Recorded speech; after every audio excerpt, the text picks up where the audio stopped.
Hi.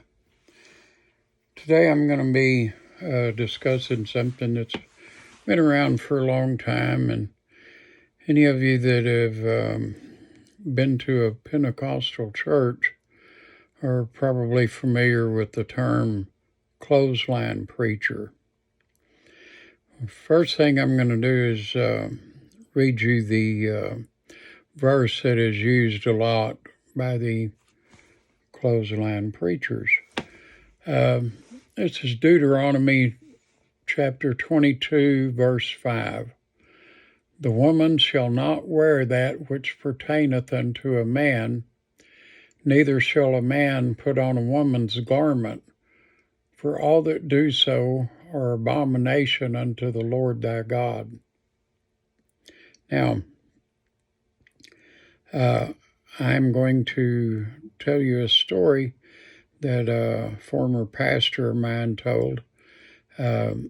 He was at a meeting for the area churches, and there was a preacher that said it was sinful for a woman to wear jeans. And of course, this was back in the 70s, I think, but that was when the women pantsuits were popular.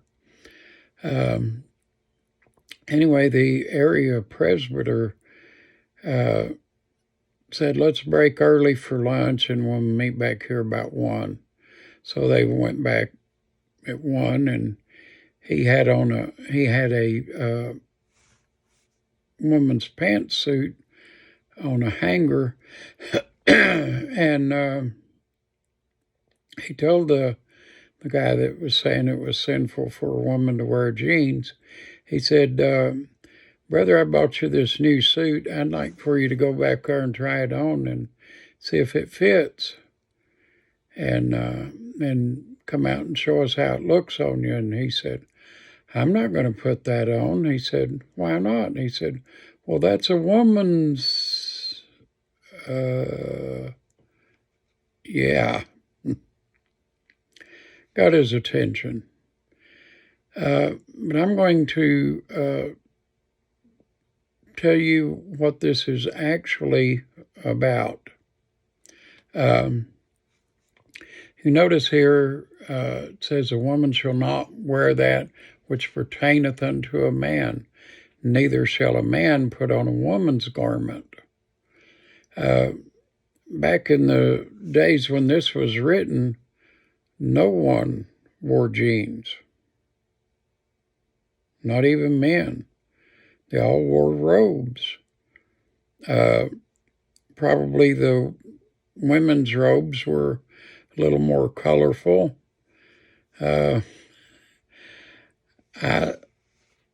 The reason I'm laughing is because this reminds me of an incident that happened when I was in the first grade. The teacher gave out the list of school supplies first day of school that everybody was supposed to get and bring back the next day. Well, they had on the list was you were supposed to bring a box of 64 Crayolas. Now, of course, my main problem with that was I had 10 brothers and sisters.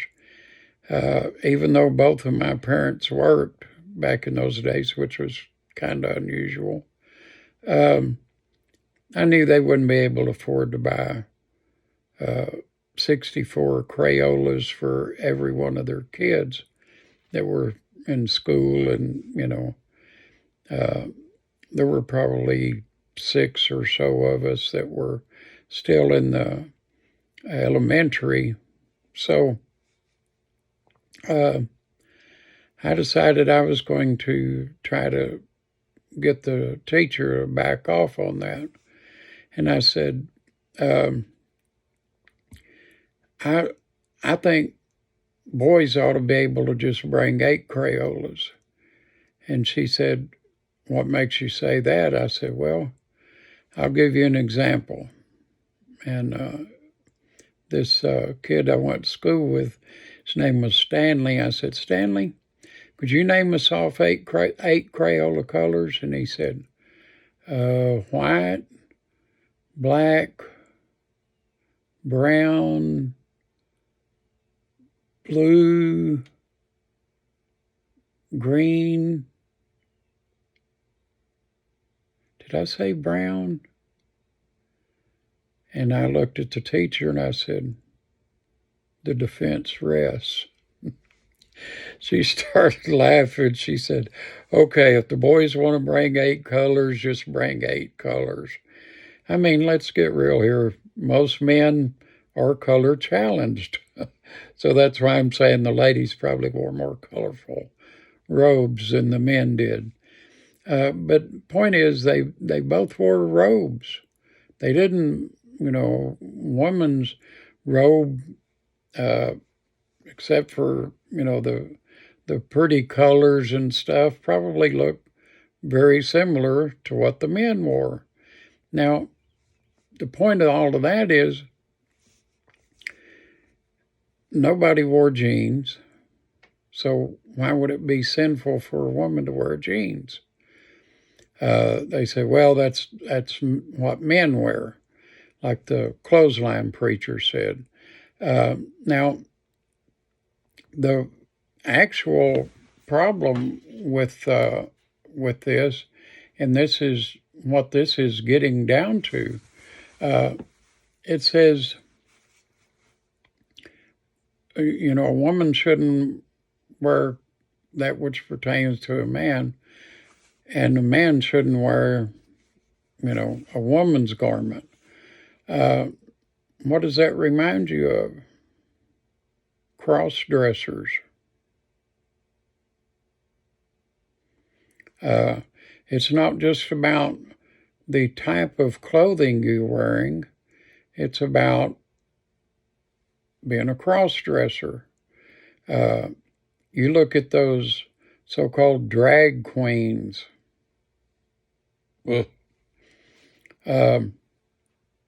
That's what this is about. It's not about a woman wearing jeans. It's not about a man, and this is sickening to me also, wearing a dress. It's about being a cross-dresser. The reason for cross-dressing is they're wanting to attract someone of the same sex they are. I'm still not understanding that concept, but, it is what it is. But that's all this is pertaining to. It's not about a woman wearing jeans. It's about being a cross-dresser. Who is cross-dressers? They are lesbians and homosexuals. That's who does that. I guarantee you, the only way you'd ever see me in a dress is if I was knocked unconscious and you changed my clothes. Anyway, I love y'all. We'll see you next time. Bye.